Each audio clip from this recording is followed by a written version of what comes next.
मैं ना स्टार्टिंग से ही एक एवरेज स्टूडेंट था। मैं भी फेल हो गया था साइंस में। 2 साल मैंने जॉब करी, फिर मैंने अपना एक केमिस्ट शॉप डाला गुड़गांव के अंदर। टाइम ऐसा आया जो स्टॉक मार्केट में मेरा सारा कैपिटल और प्रॉफिट दोनों जीरो हो गया।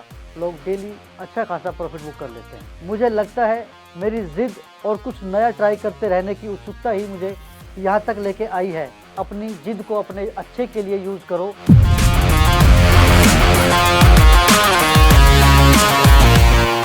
Hello, my name is Sandeep Chauhan and आज मैं आप सब के साथ अपनी स्टॉक मार्केट की जर्नी शेयर कर रहा हूँ। मेरा मानना है लाइफ में सक्सेसफुल होने के लिए किस्मत, हार्डवर्क सब ज़रूरी होता है, लेकिन किसी चीज़ में सक्सेस पाने के लिए सबसे ज़रूरी चीज़ है ज़िद। और मेरी ज़िद ही है जिसने मुझे आज यहाँ तक पहुँचाया है कि मैं आप सबके सामने अपना एक्सपीरियंस शेयर कर रहा हूँ। और मैं आपको बताऊं कि मैं ना स्टार्टिंग से ही एक एवरेज स्टूडेंट था। मेरा पढ़ाई में कोई ज़्यादा इंटरेस्ट था नहीं। मैंने माँ बाप के कहने पर ही 12th में साइंस ली। और जब साइंस ली ना मैंने, तो हम 8-10 लड़के थे गांव के जिन्होंने एक साथ साइंस ली। और उस टाइम पे साइंस का एक बहुत ज़्यादा हवा होता था कि आज कि साइंस कौन लेगा, कौन पढ़ेगा साइंस, क्योंकि टीचर भी नहीं होते थे वहाँ पर स्कूलों में, ना ही कोई ट्यूशन देने वाला होता था। तो हमने एक साथ साइंस ली, तो हम फर्स्ट ईयर हम सारे फेल हो गए। मैं भी फेल हो गया था साइंस में। और उसके बाद हम दोबारा साइंस में गए और दोबारा हम 2 ही लोग बचे थे, एक मैं था, एक मेरा फ्रेंड और था। तो दोबारा हमने साइंस क्लियर कर ली। उसके बाद में फिर मैंने बी फार्मेसी में एडमिशन ले लिया। घर वालों के कहने से मेरा कोई उसमें इंटरेस्ट नहीं था कि मैं फार्मेसी करूं। मुझे तो कुछ बड़ा ही करना था, तो मैं सोच रहा था कि मैं मेडिकल में जाऊँ, डॉक्टरी की पढ़ाई करूँ। घर वाले उस पर एग्री नहीं थे। वो सिर्फ इस बात को लेकर एग्री थे कि वो अपने आप से मेरे को दूर नहीं करना चाहते थे, दूर नहीं भेजना चाहते थे। फार्मेसी में तो मैंने फरीदाबाद से कर लिया एडमिशन लेके। उसके बाद मैंने बी फार्मेसी करी। बी फार्मेसी करने के बाद में मैंने हिमाचल प्रदेश गया। हिमाचल प्रदेश में मैं इसलिए गया क्योंकि मेरे को शौक था बड़ा करने का। मैं रिसर्च में जाना चाहता था। जब मैं हिमाचल घूम के आया, सोलन वगैरह जहाँ पूरा फार्मा इंडस्ट्री हब है, उसके बाद फिर मेरे को लगा कि वहाँ पे देखने के बाद नहीं, रिसर्च में भी कुछ नहीं है। फिर मैं वापस आ गया। फिर मैं वापस आने के बाद में 1 साल तक ऐसे फ्री रहा घर पे। जब फ्री रहने लगा तो घर वालों को और मेरे को कहीं ना कहीं लगने लगा कि भाई ये फ्री क्यों है। पढ़ने के बाद भी आस पड़ोस के लोग भी बोलने लगे, यार तूने पढ़ाई करी है, पैसा लगाया है, तो तू फ्री क्यों बैठा है घर पे, ये बता ना। तो फिर मैंने जॉब ज्वाइन कर ली। जॉब मैंने करी मेडिकल रिप्रेजेंटेटिव की गुड़गांव के अंदर। 2 साल मैंने जॉब करी।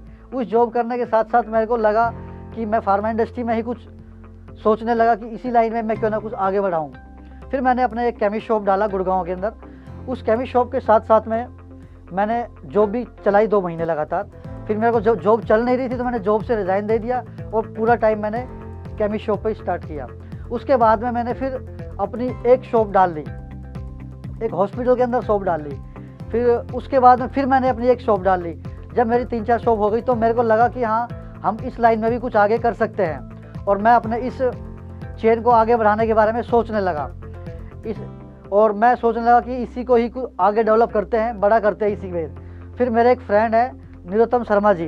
उन शर्मा जी ने मेरे को बताया कि आप स्टॉक मार्केट में आ जाइए और यहाँ पे आप इन्वेस्ट करेंगे तो आपके लिए बहुत अच्छा रहेगा। तो मैंने वहाँ पे इन्वेस्ट किया। और इन्वेस्ट करने से पहले उन्होंने मेरे को काफ़ी बार बताया। इस बीच में हमारा 1 साल का पीरियड भी ख़राब हो गया। वो मेरे को 1 साल तक कन्वीनेंस करते रहे कि भाई आप आ जाइए, आ जाइए। मैंने उनको काफ़ी टाइम इग्नोर कर दिया। एक दिन उन्होंने मेरा डीमैट अकाउंट ओपन कर दिया और मेरे लिए 10 शेयर परचेज कर दिए। तो उसके 3-4 दिन बाद देखा मैंने कि शेयर बढ़ रहा है और यहाँ पे मेरे पैसे भी बढ़ रहे हैं। तो उसके बाद फिर मैंने उस शेयर के अंदर और क्वांटिटी ऐड कर दी और मैंने उसके अंदर 100 शेयर और ऐड कर दिए। फिर मेरे को 3-4 महीने बाद मेरे फ्रेंड का फिर फ़ोन आता कि आप अपने शेयर को एक बार चेक कीजिए।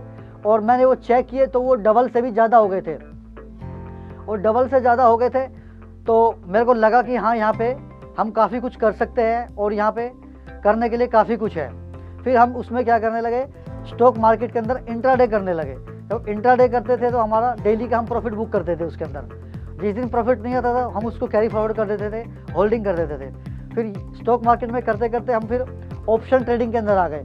ऑप्शन ट्रेडिंग में हमने अपनी मर्जी से ऑप्शन ट्रेडिंग में वर्क स्टार्ट नहीं किया। ऑप्शन ट्रेडिंग में हम दूसरों के टिप्स पे काम करने लगे। अभी तक मैं सिर्फ यूट्यूब पर स्टॉक मार्केट ट्रेडिंग की चैनल्स की वीडियो देख के या बिजनेस न्यूज चैनल जैसे CNBC, मनी कंट्रोल, जी बिजनेस पर दिए हुए टिप्स एंड कॉल से ही ट्रेड कर रहा था, ना कि खुद से मार्केट को स्टडी करके।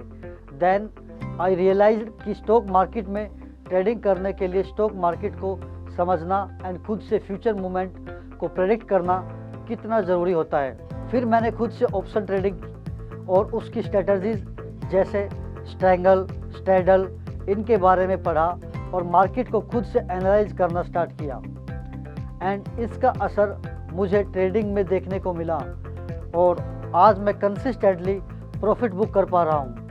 दूसरों के टिप्स पे ऐसा हुआ कि हमने 3 से 4 महीने प्रॉफिट बुक किया और फर्स्ट वीक में तो मैं आपको क्या बताऊँ कि मैंने 1,30,000 का प्रॉफिट भी बुक किया। और हम 3-4 महीने लगातार प्रॉफिट करने के बाद में टाइम ऐसा आया जब स्टॉक मार्केट में मेरा सारा कैपिटल और प्रॉफिट दोनों जीरो हो गया। उसके बाद भी मैंने ना स्टॉक मार्केट से हार नहीं मानी और ना ही मैंने अपने आप को मार्केट से क्विट किया। उसके बाद मैंने अपनी सारी गलतियों को नोट डाउन करना स्टार्ट किया, एक जगह लिखना स्टार्ट किया। फिर मैंने सारी ट्रेडिंग की जो स्ट्रेटजी होती है, टेक्निक्स होती है, वो सब मैंने लर्निंग स्टार्ट की उसके बाद में। और मैं भी आप सब लोगों को यही बोलूँगा कि आप भी स्टॉक मार्केट में लर्निंग के साथ ही आइए। लर्निंग करने के बाद में मैंने स्टॉक पेपर ट्रेडिंग करी और पेपर ट्रेडिंग के बाद में हम कंसिस्टेंटली प्रॉफिट बुक कर रहे हैं और हमारी 6 लोगों की टीम है जो पूरा दिन फुल टाइम ट्रेडिंग करती है और हम लोग डेली अच्छा खासा प्रॉफिट बुक कर लेते हैं। मैंने स्टॉक मार्केट से सीखा है कि आपको लाइफ में हमेशा पॉजिटिव रहना चाहिए और कॉन्फिडेंस के साथ चीज़ों को फेस करना चाहिए। और सबसे इम्पोर्टेंट चीज़ कि हमें लाइफ में कुछ भी चीज़ करने से पहले उसे सीखना चाहिए। जब हम सीख के करेंगे तो बेटर करेंगे। मुझे लगता है मेरी ज़िद और कुछ नया ट्राई करते रहने की उत्सुकता ही मुझे यहाँ तक लेके आई है और इसी वजह से मुझे लाइफ में ट्रेडिंग को अपना प्रोफेशन बनाने का मौका मिला, जिससे मुझे सेटिस्फेक्शन मिलती है।